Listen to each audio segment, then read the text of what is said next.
अध्याय 16 आप और मैं ऐसे लोगों से वित्तीय अनुसंकेत लेते समय सावधान रहें जिनका खेल आपसे अलग हो। 2000 के दशक की शुरुआत में डॉट कॉम बबल के अंतःस्फोट ने पारिवारिक संपत्ति को 6.2 ट्रिलियन डॉलर से घटा दिया। हाउसिंग बबल के अंत ने 8 डॉलर ट्रिलियन कम कर दिए। इस बात पर और अधिक जोर नहीं दिया जा सकता कि वित्तीय बबल कितने विनाशकारी हो सकते हैं, वे कितने ही जीवन बर्बाद कर देते हैं। यह सब आखिर क्यों होता है और यह क्यों होता ही रहता है? हम अपने सबक क्यों नहीं सीखते?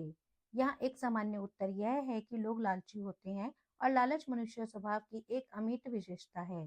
यह सच हो सकता है और अधिकतर लोगों के लिए ठीक ठाक जवाब है, लेकिन अध्याय 1 से याद करिए, कोई भी मूर्ख नहीं है। लोग ऐसे वित्तीय निर्णय लेते हैं जिन पर उन्हें बाद में पछतावा हो, और वे ऐसा अक्सर जानकारी और तर्क के अभाव में करते हैं। लेकिन जब वे निर्णय लिए गए तब वे उनके लिए मायने रखते थे।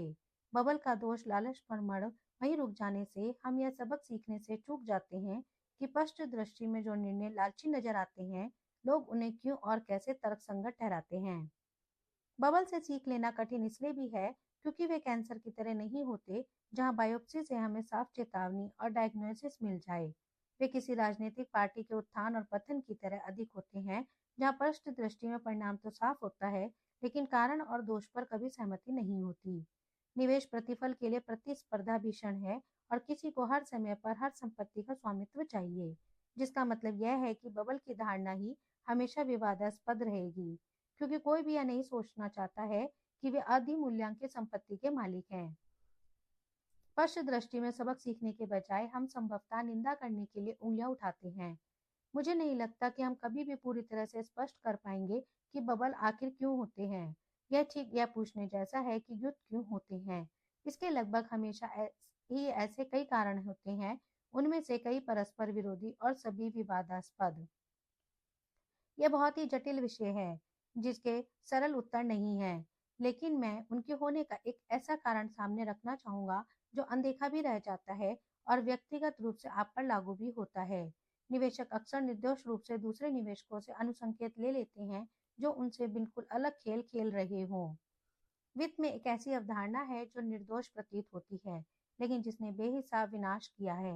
वह धारणा यह है कि एक ऐसे संसार में जहां निवेशकों के लक्ष्य और समय परिधि अलग अलग हैं, संपत्ति का एकमात्र तर्कसंगत मूल्य होता है। अपने आप से पूछिए, आज आपको गूगल स्टॉक के लिए कितना मूल्य चुकाना चाहिए? उत्तर इस पर निर्भर करता है कि आप कौन हैं। क्या आपके पास 30 वर्ष की समय परिधि है? जो तो उचित दाम जानने के लिए अगले 30 वर्ष तक गूगल के नकदी आयोजनीय निवेश का गहन विश्लेषण करना होगा। क्या आप 10 वर्ष में नकद वापस निकालने का सोच रहे हैं? तो सही दाम जानने के लिए अगले दशक में तकनीक उद्योग की क्षमता का विश्लेषण करना होगा, और साथ ही इसका भी कि गूगल प्रबंधन इस परिकल्पना को निष्पादित कर सके। क्या आप 1 वर्ष के भीतर ही बेचने का सोच रहे हैं? तो फिर गूगल के वर्तमान उत्पाद बिक्री चक्र पर ध्यान दीजिए, यह जानने के लिए कि बेयर मार्केट होगा कि नहीं। क्या आप डे ट्रेडर हैं? तो उचित दाम होगा, किसे फर्क पड़ता है?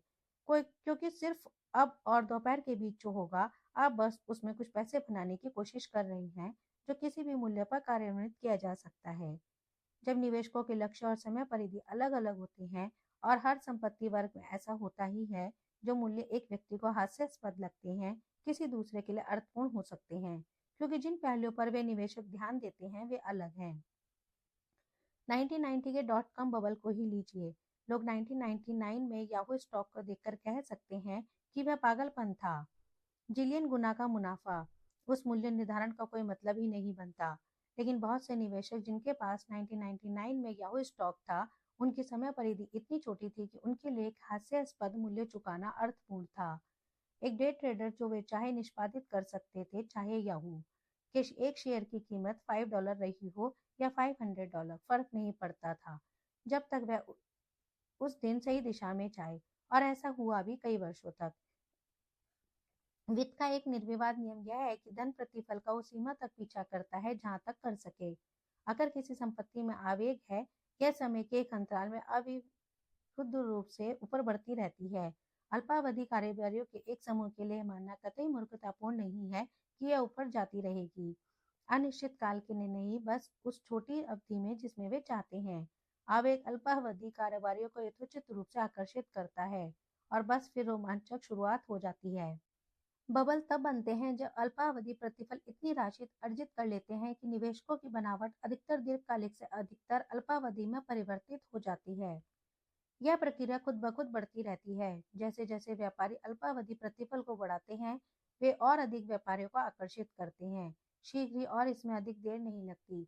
सबसे अधिक प्राधिकार वाले प्रभावी मार्केट मूल्य सेटर वे होते हैं जिनकी समय परिधि छोटी होती है।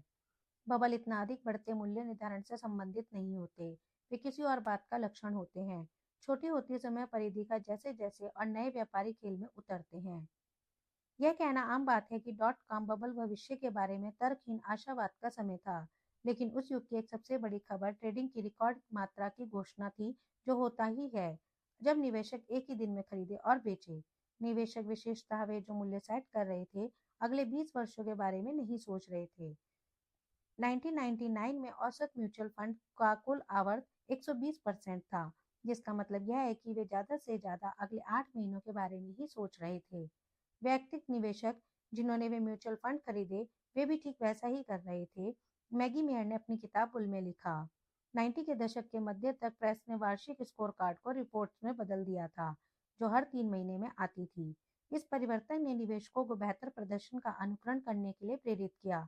चार्ट में सर्वोच्च फंड को खरीदने के लिए उस समय जब वे सबसे महंगे थे। यह डे ट्रेडिंग, अल्पावधि विकल्प, अनुबंध और हर मिनट की कमेंट्री का युग था। यह कोई ऐसी चीज नहीं जिसे आप दीर्घकालिक विचारों से जोड़ें। 2000 के दशक के मध्य में हुए हाउसिंग बबल में भी ठीक ऐसा ही हुआ। अगले 10 वर्षों के लिए अपने परिवार के लिए फ्लोरिडा के एक 2 बेडरूम के घर पर $7 लाख खर्च करने को उचित सिद्ध करना कठिन है, लेकिन यह अर्थपूर्ण लगेगा अगर आप कुछ महीनों में बढ़ते मूल्यों का तुरंत लाभ उठाने के लिए उस घर को मार्केट में फ्लिप कर दें। उस बबल के दौरान बहुत से लोग ठीक यही कर रहे थे। रियल एस्टेट लेन देन को ट्रैक करने वाली एक कंपनी एटॉम के आंकड़ों के अनुसार अमेरिका में ऐसे घरों की संख्या जो 12 महीने के अंतराल में एक से अधिक बार बिके, वे फ्लिप कर दिए गए थे। बबल के दौरान 5 गुना बढ़ गई थी। 2000 के पहले तिमाही में 20,000 से 2004 के पहले तिमाही में 1 लाख के ऊपर। बबल के बाद यह फ्लिपिंग 40,000 प्रति तिमाही तक घट गई और तब से लगभग यह वहीं टिकी हुई है। क्या आपको लगता है कि फ्लिप करने वाले इन लोगों को दीर्घावधि मूल्य से किराए के अनुपात की परवाह थी, या फिर जो मूल्य उन्होंने चुकाए उनके पीछे दीर्घावधि आय वृद्धि का भरोसा था? बिल्कुल नहीं। उनके खेल में वे आंकड़े मायने ही नहीं रखते थे। उनके लिए मायने बस यह रखता था कि घर का मूल्य आने वाले महीने में बीते महीने से अधिक होगा, और बहुत सालों तक ऐसा हुआ भी। आप इन निवेशकों के बारे में बहुत कुछ कह सकते हैं। आप उन्हें सट्टेबाज बुला सकते हैं, आप उन्हें गैर जिम्मेदार भी कह सकते हैं, आप उनके बड़े जोखिम उठाने की तत्परता पर सर हिलाकर असहमति जता सकते हैं, लेकिन मुझे नहीं लगता कि आप उन सबको तरकीन कह सकते हैं। बबल का निर्माण लोगों के दीर्घावधि निवेश में बिना सोचे समझे भागीदारी से इतना संबंध नहीं रखता। इसका संबंध लोगों के कुछ हद तक संगत रूप से अल्पावधि ट्रेडिंग की ओर बढ़ने से है, उस आवेग का लाभ उठाने के लिए जो खुद ब खुद बढ़ रहा हो। आप लोगों से क्या करने की अपेक्षा करते हैं जब आवेग एक बड़ा अल्पावधि प्रतिफल देने की क्षमता को उत्पन्न कर देता है? बैठकर धैर्यपूर्वक प्रतीक्षा करना? कभी नहीं। दुनिया ऐसे काम नहीं करती। लोग हमेशा लाभ के पीछे जाते हैं, और अल्पावधि ट्रेडर ऐसे क्षेत्र में काम करते हैं जहाँ दीर्घकालिक निवेश के नियम, खास कर मूल्य निर्धारण को लेकर, नजरअंदाज कर दिए जाते हैं, क्योंकि वे स्केल में मायने नहीं रखते। और यहाँ आकर चीजें दिलचस्प हो जाती हैं, और यहीं आकर समस्याओं की भी शुरुआत होती है। बबल तब क्षति पहुंचाते हैं जब दीर्घावधि निवेशक अपने खेल के लिए उन अल्पावधि निवेशकों से अनुसंकेत लेना शुरू कर देते हैं जो बिल्कुल अलग खेल खेल रहे हैं। सिस्को का स्टॉक 1999 में 300% बढ़कर $60 प्रति शेयर हो गया। उस मूल्य पर कंपनी का मूल्य $600 बिलियन पर जा पहुंचा, जो अविश्वसनीय है। कुछ ने वाकई सोचा कि यह इस योग्य था। डे ट्रेडर आनंद उठा रहे थे।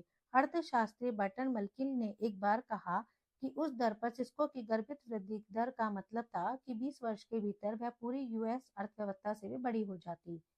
लेकिन अगर आप 1999 में दीर्घावधि निवेशक होते, तो $60 खरीदने का एकमात्र मूल्य था, और बहुत से लोग उस मूल्य पर खरीद भी रहे थे। तो यह देखकर आप खुद से कह सकते थे, वाह, लगता है कि ये निवेशक कुछ ऐसा जानते हैं जो मैं नहीं जानता। शायद आप भी उनका अनुकरण करते और इसे समझदारी भरा विकल्प समझते। आप जो नहीं समझते वो यह है कि वे ट्रेडर जो स्टॉक का मार्जिनल मूल्य सेट कर रहे थे वे आपसे अलग खेल खेल रहे थे। उनके लिए $60 प्रति शेयर उचित मूल्य था, क्योंकि दिन खत्म होने से पहले वे उसे बेच देना चाहते थे जब उसका मूल्य अधिक होता। लेकिन आपके लिए $60 प्रति शेयर आगामी विनाश की तरह होता, क्योंकि आप उन शेयरों को लंबे समय तक रखना चाहते थे। ये दो अलग अलग निवेशक शायद ही एक दूसरे के अस्तित्व के बारे में जानते हो, लेकिन वे एक ही अखाड़े में हैं, एक दूसरे की ओर दौड़ते हुए। जब उनके रास्ते अंधाधुंध रूप से टकराते हैं, किसी न किसी को चोट पहुंचती है। बहुत से वित्तीय और निवेश निर्णय इस पर निर्भर करते हैं कि दूसरे क्या कर रहे हैं, और फिर या तो उनकी नकल की जाती है या उनके विपरीत जाया जाता है। लेकिन जब आप यह नहीं जानते कि कोई व्यक्ति जो कर रहा है वह क्यों कर रहा है, आप नहीं कह सकते कि कितने समय तक वे ऐसा करते रहेंगे। क्या उनकी सोच को बदलेगा, या फिर अगर वे कभी अपना सबक सीखेंगे या नहीं। जब सीएनबीसी पर एक विवरणकार यह कहता है आपको यह स्टॉक खरीदना चाहिए, याद रखिए कि वे नहीं जानते कि आप कौन हैं। आप सिर्फ मजे के लिए ट्रेडिंग करने वाले एक किशोर हैं, एक बुजुर्ग विधवा जिसका बजट सीमित है, एक हैज फंड मैनेजर जो तिमाही के खत्म होने से पहले अपने बही खातों को मजबूत करने की कोशिश कर रहा है। क्या हमें यह मान लेना चाहिए कि इन तीन लोगों की प्राथमिकताएं समान होंगी, और जिस भी स्तर पर कोई स्टॉक चल रहा हो वह उन तीनों के लिए ठीक होगा? यह मूर्खतापूर्ण है।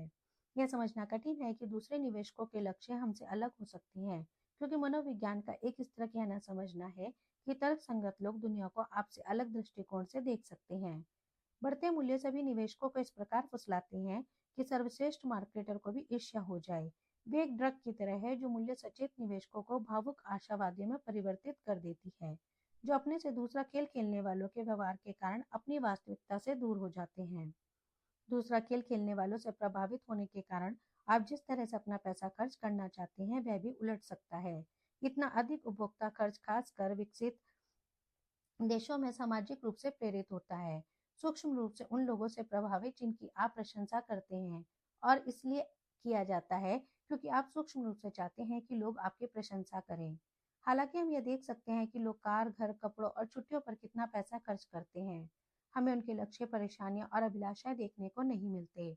एक युवा वकील जो किसी प्रतिष्ठित लॉ कंपनी में सहभागी बनना चाहते हैं, उसे ऐसे भेष में रहना पड़ता है जिसकी मुझे एक लेखक होने के नाते जरूरत नहीं पड़ती, क्योंकि मैं स्वेट पैंट पहनकर भी काम कर सकता हूँ। लेकिन जब उसकी खरीदारी मेरी उम्मीदों को ढालने लगती है, मैं आगामी निराशा की राह पर चल पड़ता हूँ, क्योंकि मैं यह पैसा उस करियर बूस्ट के बगैर खर्च कर रहा हूँ जो उसे मिल रहा है। हो सकता है हमारे अंदाज भी अलग अलग ना हो, हम बस अलग अलग खेल खेल रहे हैं। यह समझने के लिए मुझे सालों लग गए। यहाँ पर एक सीख यह है कि धन को लेकर कोई बात इतना मायने नहीं रखती जितना अपनी समय परिधि को समझना, और उन लोगों के व्यवहार और आचरण से प्रभावित ना होना जो आपसे अलग खेल खेल रहे हैं। मुख्य बात जिसकी मैं संस्तुति करना चाहूंगा वह यह है कि कुछ भी करके पहचानिए कि आप कौन सा खेल खेल रहे हैं। हम में से कुछ लोग जो करते हैं वे आश्चर्यजनक है। हम हर निवेश करने वाले को निवेशक बुलाते हैं, जैसे कि वे बास्केटबॉल खिलाड़ी हो जो समान नियम वाला एक ही खेल खेल रहे हैं। जब आप ये समझते हैं कि यह धारणा कितनी गलत है, आप देख पाते हैं कि मात्र अपने खेल को पहचानना कितना महत्वपूर्ण है। मैं अपने खुद के धन को किस प्रकार निवेश करता हूँ, इसका विवरण अध्याय 20 में है। लेकिन सालों पहले मैंने लिखा था, मैं एक धैर्यवान निवेशक हूँ जो वास्तविक आर्थिक विकास को उत्पन्न करने की संसार की योग्यता के प्रति आशावादी है, और मुझे विश्वास है कि अगले 30 सालों में वह विकास मेरे निवेश को लाभ पहुंचाएगा। यह विचित्र सुनाई पड़ सकता है, लेकिन एक बार जब आप अपना मिशन व्यक्तित्व लिख लेते हैं, आप समझ पाते हैं इससे असंबद्ध सब कुछ। इस साल मार्केट ने क्या किया, अगले साल मंदी होगी या नहीं, उस खेल का हिस्सा है जो मैं नहीं खेल रहा हूँ, इसलिए मैं इस पर ध्यान नहीं देता, और मुझे इसके बहकावे में आने का भी कोई खतरा नहीं है। आगे चलिए निराशावाद के बारे में बात करते हैं।